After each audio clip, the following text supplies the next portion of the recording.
네, 담담 타타. 오늘도 북한 포격 도발과 관련된 긴급 보도 특집으로 보내드리겠습니다. 장광일 전 국방부 정책실장, 그리고 정옥임 고려대학교 초빙 교수, 그리고 신인균 자주국방 네트워크 대표, 이 세 분과 함께하겠습니다. 어서 오십시오. 네, 이 북한이 우리 확성기를 48시간 이내에 철거하지 않으면 군사 도발하겠다, 이렇게 공언한 그 시각이 내일 오후 5시입니다. 이 시각을 앞두고 김영철 북한 정찰총국장이 기자회견을 했고, 또 우리 한민구 장관도 대국민 담화를 했습니다. 두 사람의 얘기를 직접 한번 들어보시겠습니다. 면전에서 무모하게 벌어지는 남선 괴뢰들의 이러한 정치 군사적 도발은 지금 나라의 정세를 위기 일발이 폭발 국면으로 몰아가고 있습니다. 그리고 악질적인 반동단체들을 동원해서 우리 측 지역에 대한 비라살포 작전을 감행하고 있습니다. 확성기 방송이나 비라살포는 우리 측 지역에 대한 노골적인 심리전입니다. 이 무모한 도발은 기필코 값비싼 징벌을 받게 될 것입니다. 북한의 공격 행위는 정전협정과 남북 불가침 합의를 정면으로 위반한 중대한 도발이며 그 호전성을 드러낸 비열한 범죄 행위입니다. 대북 확성기 방송은 지뢰 도발에 따른 우리의 응당한 조치입니다. 만약 이를 구실로 추가 도발을 해온다면 우리 군은 이미 경고한 대로 가차없이 단호하게 응징하여 혹독한 대가를 치르게 할 것입니다. 네, 정옥임 교수, 지금 상황 어떻게 보십니까? 누구나 다 생각하듯이 심각한 위기, 준위기에 해당하는 상황이라고 생각을 하지만은 관리 가능하고 또 네. 관리해야 된다라고 생각을 하고요.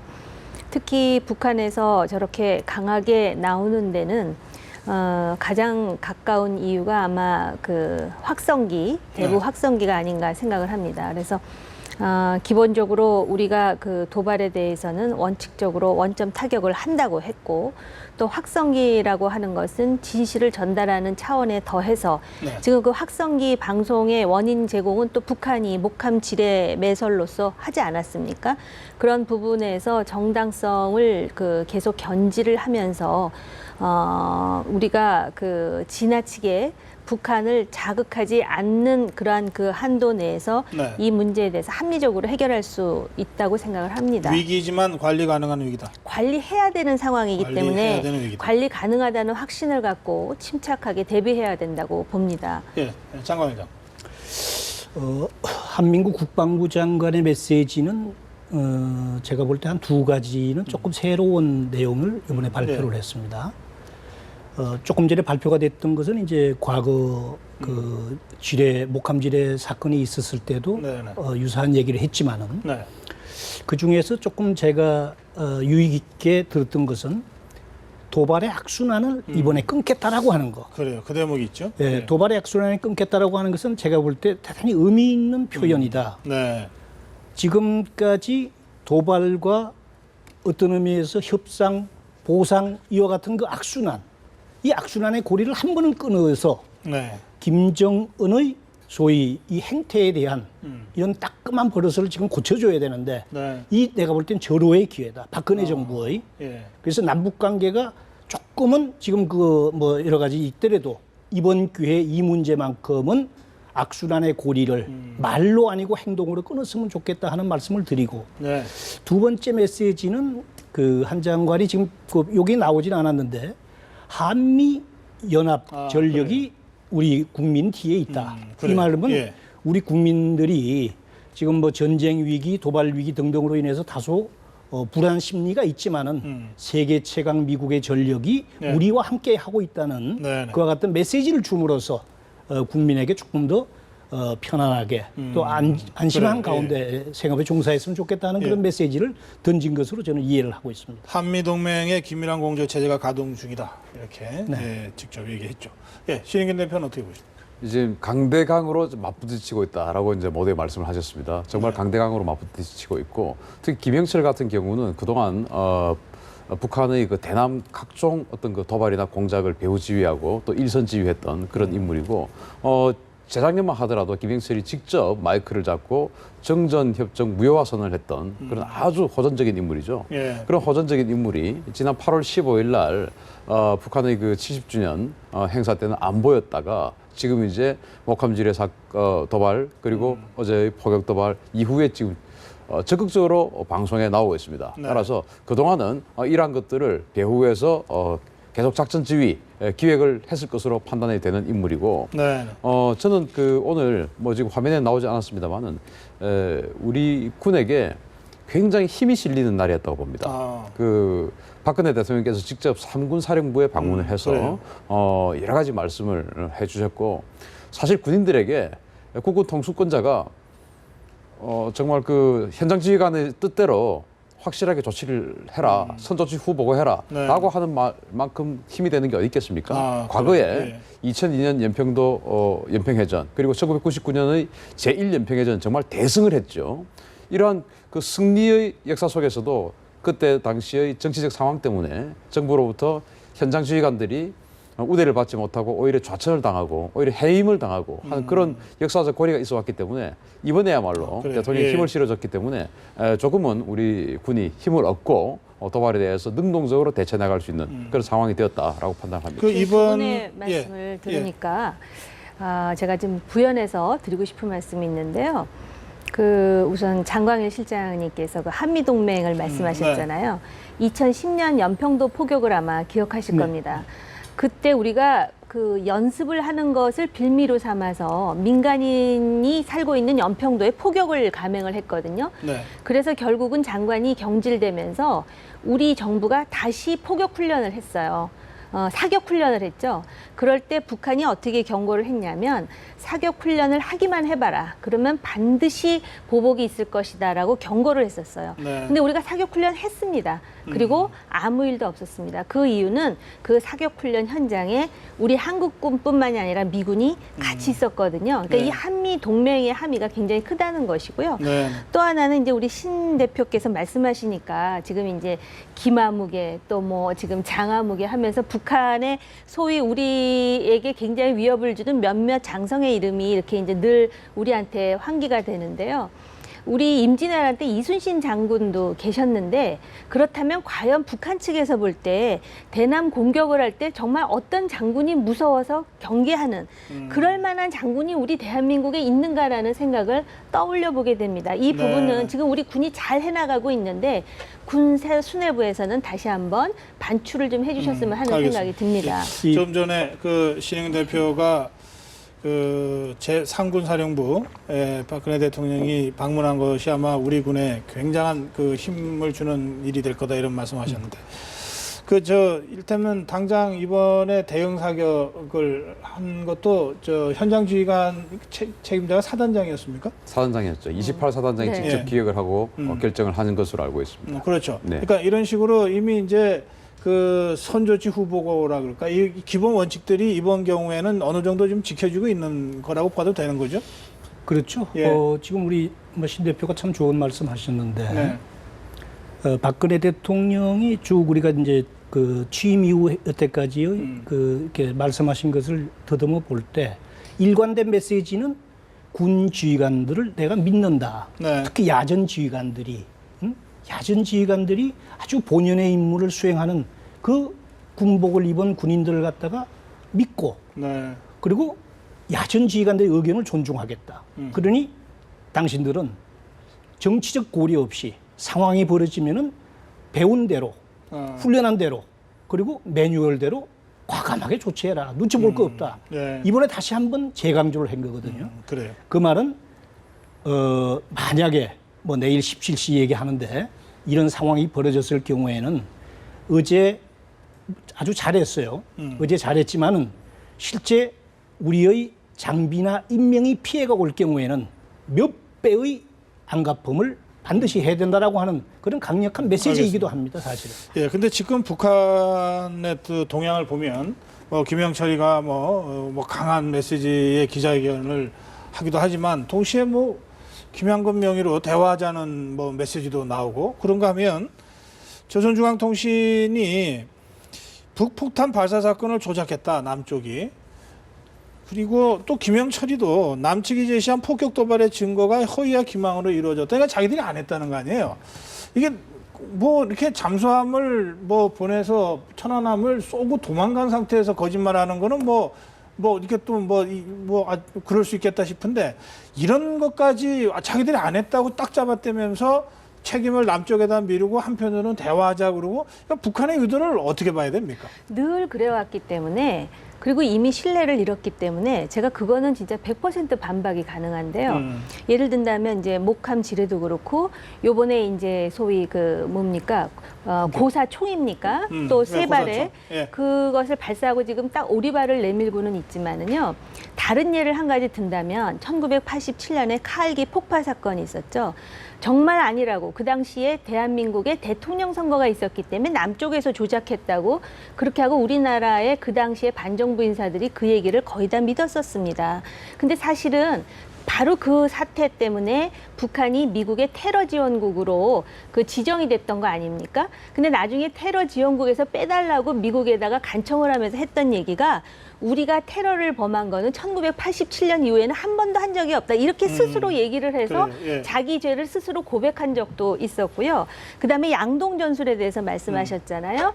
1993년에도 전시 상태가 선포된 적이 있었습니다. 왜냐하면은 북한이 그 IAEA 사찰을 받았는데 거기 미신고로 의심되는 심각한 불일치 때문에 국제사회, 특히 IAEA와 알력을 하는 과정에서 결국은 투명하게 핵사찰을 받지 않고 그러는 과정에서 팀 스피릿 훈련이 이제 개시가 되죠. 그러니까 준전시 상태를 선포하고, 그때는 정말 지금보다 더한 긴장 상황이었었습니다.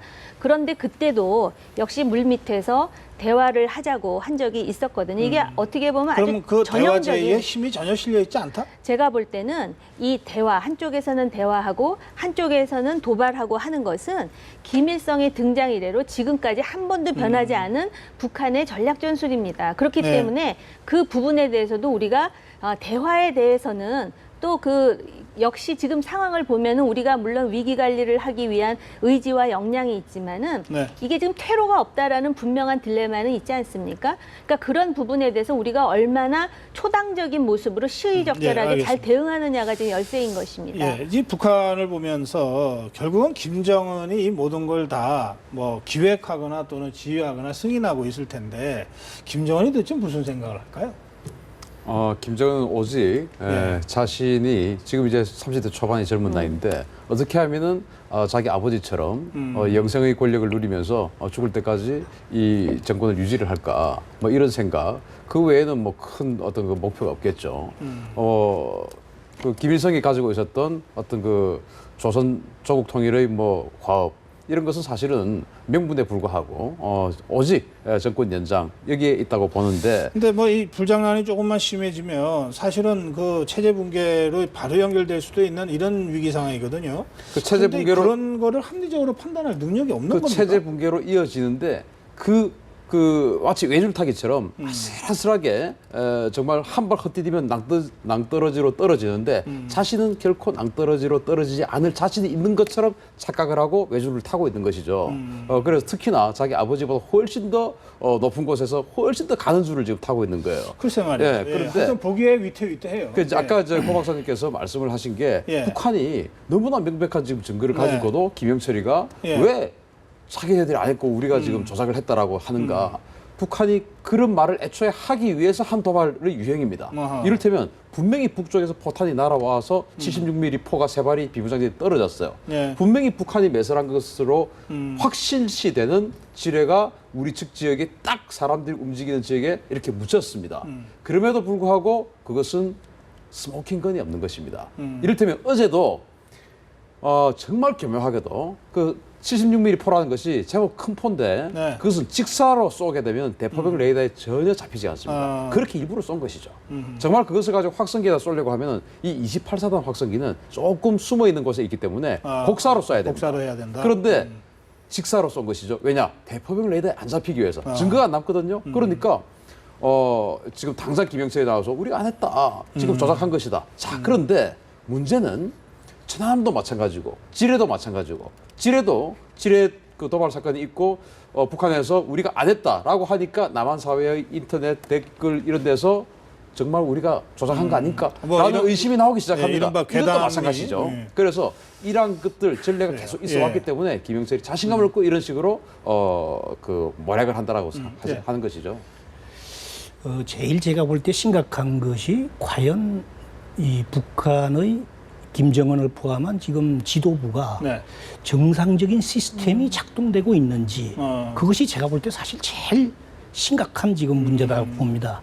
우선 김정은 스스로의 정신 상태와 그다음에 어떤 이성적인 판단 그리고 김정은이를 보좌하는 소위 조금 전에 나왔던 김영철이라든지 이영길이라든지 소위 이런 그 지금 도발을 주도하고 그 밑에서 보좌하는 이런 사람들이 공부 하고 그리고 그거를 적절하게 제어 내지는 브레이크를 잡을 수 있는 이런 시스템이 없다는 거죠. 그런 지금 그 시스템이 제가 볼 때는 가장 우려가 되고 그 다음에는 뭐 아까 그 증거 운운을 했는데 이거는 사실상 한마디로 얘기하면 어불설설이라고 하는 것이 어제 오늘 아침에 이제 그 뭐 그 방송 뉴스 그 조선중앙통신 이춘입니까? 이춘이 또는 김영철이 스스로 지금 있지도 않은 포격 도발이라고 얘기하지 않았습니까?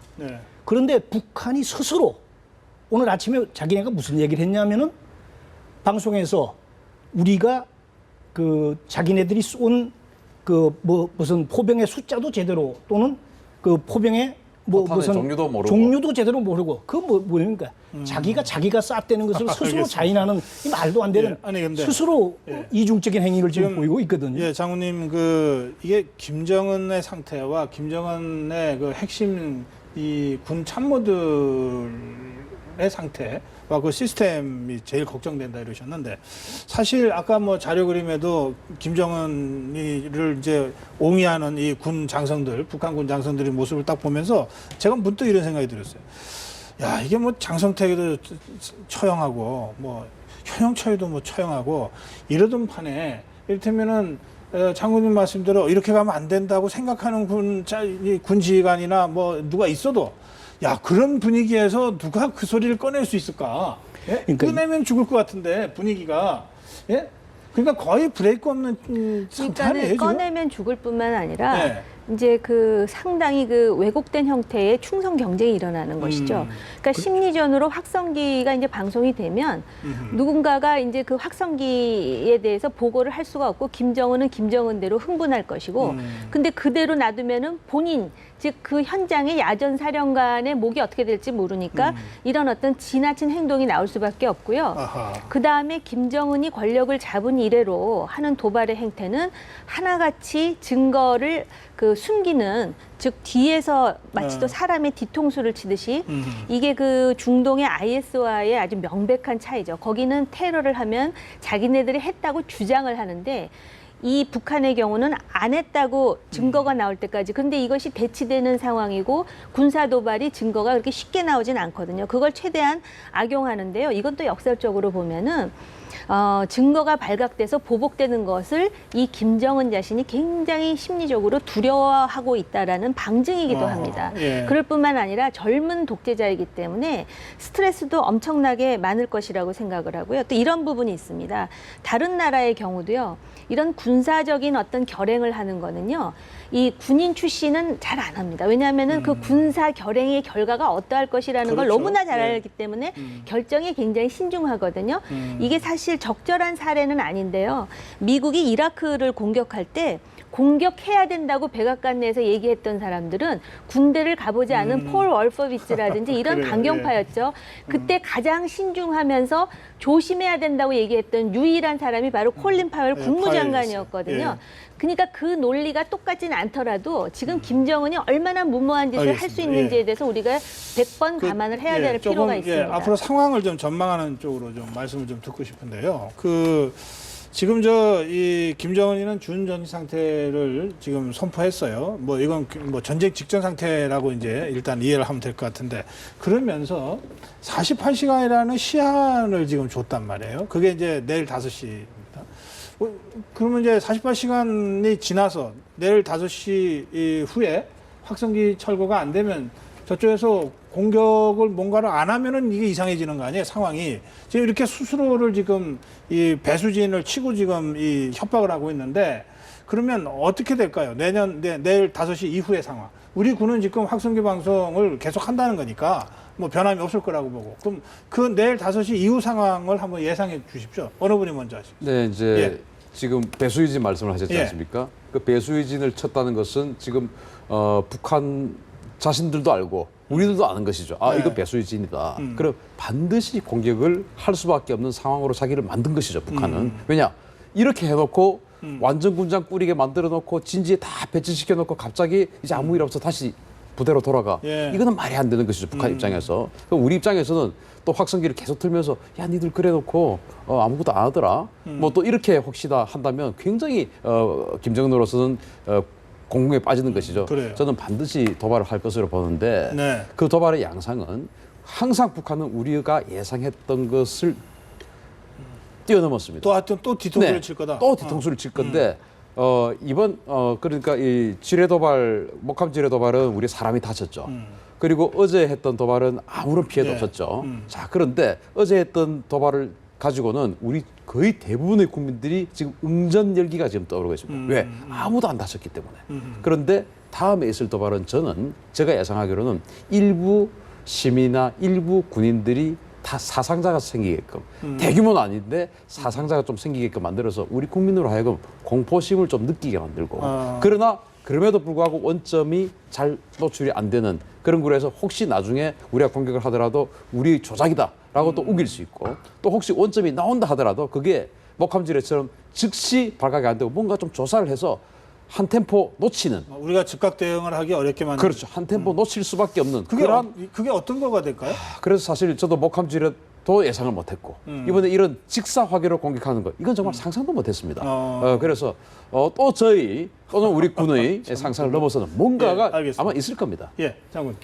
어떤 형태의 도발이든지 도발은 할 겁니다. 네. 예, 또 도발을 한다고 우리는 대비를 해야 되고 단지 이제 그것이 어떤 형태가 될 것이냐 하는 것은 이제 우리 신 대표가 말씀하셨듯이 소위 분명하게 아예 그냥 직접적으로 이 확성기 방송 지역으로 사격을 할 수도 있고 네. 그거는 뭐 가능성이 낮다고는 보는데 그 외에 이제 어제처럼 아주 그 애매모호하게 주체가 불분명한 네. 그런 도발을 할 수도 있고 또 한 가지는 이를테면은 이제 뭐 미사일 같은 것을 쏴가지고 쏴놓고 나서 소위 대내적으로 그걸 과시하면서 결집시키고 하는 걸로 해서 할 수도 있고 하는 뭐 여러 가지 방안이 지금 있는데 말씀하신 그 미사일 문제요. 이 원산 인근의 스커드 미사일, 평북 지역의 노동 미사일을 발사할 움직임이 있다. 이게 이제 정부 쪽에서 나온 얘기인데요. 그 가능성도 있겠네요. 예, 제가 생각할 때는요. 아마 지금 오늘 이제 북한에서도 우리 쪽을 계속 보고 있지 않습니까? 오늘 아마 두 분이 아침부터 지금까지 굉장히 바쁘셨을 텐데요.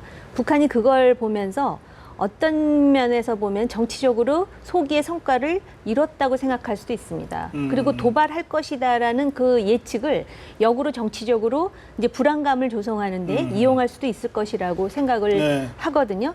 그런데 만약에 우리가 어떤 도발이 오든 정말 이 대한민국이 그동안 보여주지 않았던 결사적인 방법으로 이것에 대응할 것이다라는 의지와 역량을 보여준다면 하다가도 멈칫할 수밖에 없습니다. 근데 과연 이제 그것을 우리가 어떻게 보여주느냐의 문제이고요. 네. 지금 북한의 행태는 우리를 자꾸 치킨 게임으로 마치 또 양쪽에서 이렇게 맞부딪혀 오는 기차처럼 지금 만들고 있는 상황인데요.